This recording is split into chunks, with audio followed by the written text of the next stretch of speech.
অনুরোধ করবো আপনারা এই জনগণের মানুষকে বুঝুন, আমাদেরকে বাধ্য করবেন না কঠিন থেকে কঠিন আন্দোলনে নামার। ধন্যবাদ। ইনকিলাব জিন্দাবাদ। পুরনো আইনে 2022 সালের যে আইন, যেটাকে প্রত্যেকটা রাজনৈতিক দল তখন বলেছিল যেটা একটা বাকশালী আইন, সেই আইনেই কিন্তু ইসি সংস্কার প্রস্তাবকে আমলে না নিয়ে এবং অবিলম্বে স্থানীয় সরকার নির্বাচনের দাবিতে আয়োজিত জাতীয় নাগরিক পার্টি ঢাকা মহানগর থেকে বিক্ষোভ সমাবেশে এবং সরকারি এ পর্যায়ে বক্তব্য নিয়ে আসছেন প্রশাসনিক জাতীয় নাগরিক পার্টি চলে যাচ্ছে। রূপনগর থানা প্রতিনিধি তৌহিদুর রহমান বক্তব্য নিয়ে আসছেন। তৌহিদুর রহমান আসলে এই রায়ের বিরুদ্ধে আপিল করার কথা ছিল, কিন্তু তারা খুবই রহস্যজনক কারণে আপিল না করে, তারা এই মামলার বিবাদী হওয়ার পরেও আপিল না করে আসলে তড়িঘড়ি করে গ্যাজেট দিয়েছে। আমাদের এই নির্বাচন কমিশনকে সাংবিধানিক প্রতিষ্ঠান বলা যাচ্ছে না, এটা একটা রাজনৈতিক প্রতিষ্ঠানে পরিণত হয়েছে।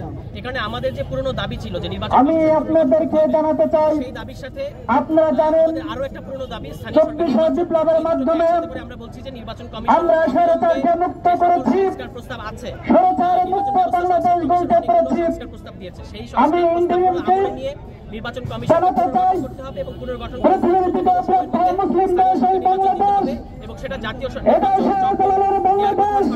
পক্ষ থেকে বাংলাদেশ, এটা খানদাহানির বাংলাদেশ।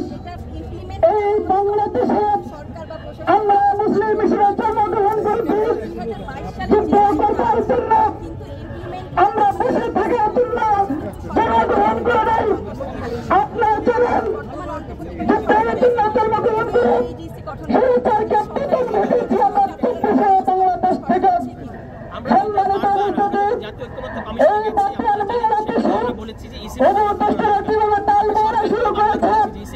আমাদের সাথে ছাত্রতার সাথে আমি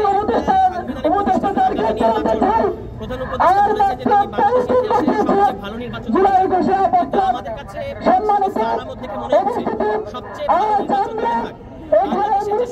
নির্বাচন হয়েছে, যে স্ট্যান্ডার্ড নির্বাচন হয়েছে সেই স্ট্যান্ডার্ড নির্বাচনের এই কমিশনের পক্ষে দেওয়া সম্ভব না। ফলে আমরা আইনে এবং ইতিমধ্যে নির্বাচন কমিশন যতগুলো সংস্কার প্রস্তাব হয়েছে এগুলো নজির আমাদের কাছে মনে হচ্ছে তারা করার একটা চিন্তা ভাবনা করছে। কারণ যখন বলা হয়েছে যে ফেরারি আসামিদেরকে নির্বাচনে অযোগ্য ঘোষণা করা হয়েছে, যখন বলা হয়েছে যে মনোনয়ন সংস্কার এসে দিতে হবে, যখন বলা হয়েছে যে আপনার যদি মানবতা বিরোধী আপনি নির্বাচন করতে পারবেন না, এই সমস্ত গুরুত্বপূর্ণ সংস্কারে তারা বিরোধিতা করেছে। এই কারণে আমাদের কাছে মনে হচ্ছে তারা আসলে তাদের নিরপেক্ষতা হারিয়েছেন এবং তাদের খুবই প্রশ্নবিদ্ধ।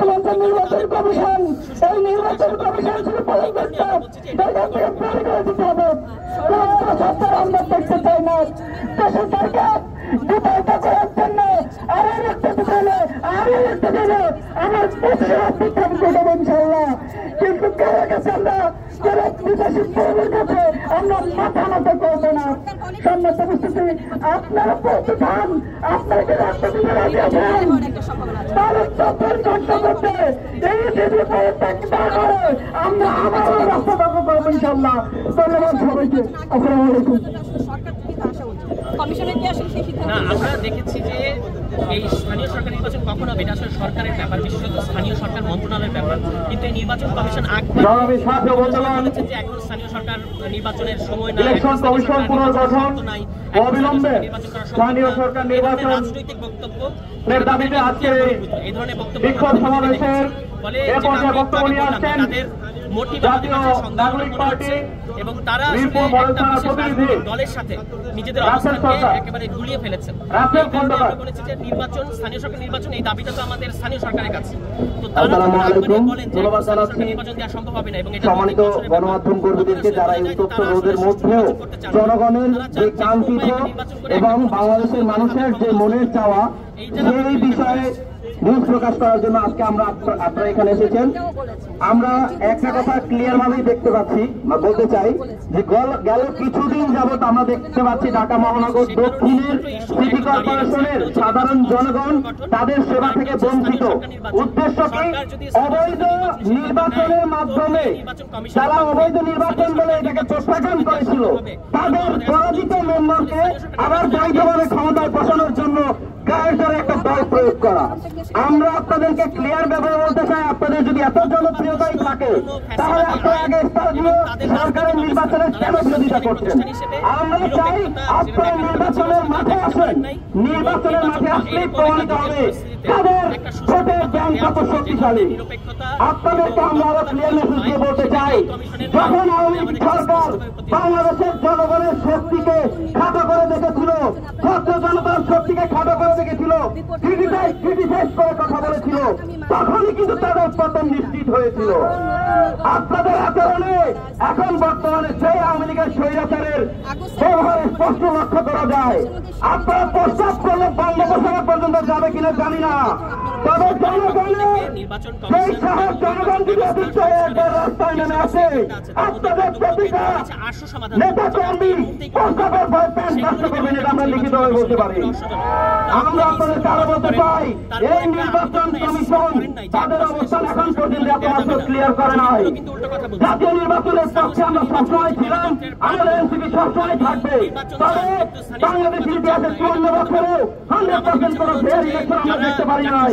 সেটার পুনরাবৃত্তি এই 24 গণ অভ্যুত্থানের পরে আমরা দেখতে চাই না। আমাদের ভোটের অধিকার নিশ্চিত না হওয়া পর্যন্ত, নিরাপত্তা নিশ্চিত না হওয়া পর্যন্ত আমরা বাংলাদেশে কোন নির্বাচন দেখতে চাই না। যতক্ষণ পর্যন্ত প্লেইং ফিল্ড ক্লিয়ার ভাবে নির্দিষ্ট করা না হবে, সবার জন্য সমান অধিকার নিশ্চিত হবে, ততদিন বাংলাদেশের মাঝে নির্বাচন হবে না। আমরা পতনের জন্য রাস্তায় জীবন দিয়েছি, আর আমরা এটাও জানি রক্তদান ছাড়া, জীবন দেওয়া ছাড়া কোনো ভ্যাজিস্টের পতন হয় না। বাংলাদেশে যদি আবার কেউ সেই ভ্যাজিস্ট হয়ে সেই শক্তি প্রদর্শন করতে চায়, আরেকবার জীবন দেওয়ার জন্য আমরা প্রস্তুত আছি। আমাদেরকে রক্তচক্ষু দেখে এখনো লাভ নাই। হাসিনার রক্তচক্ষুকে যারা ভয় পায় নাই, আপনারা সেখানে মাথামাতি ছাড়া কিছুই না। আমরা আপনাদেরকে আরো ক্লিয়ার মেসেজ দিয়ে বলতে চাই, আমরা বর্তমান সময়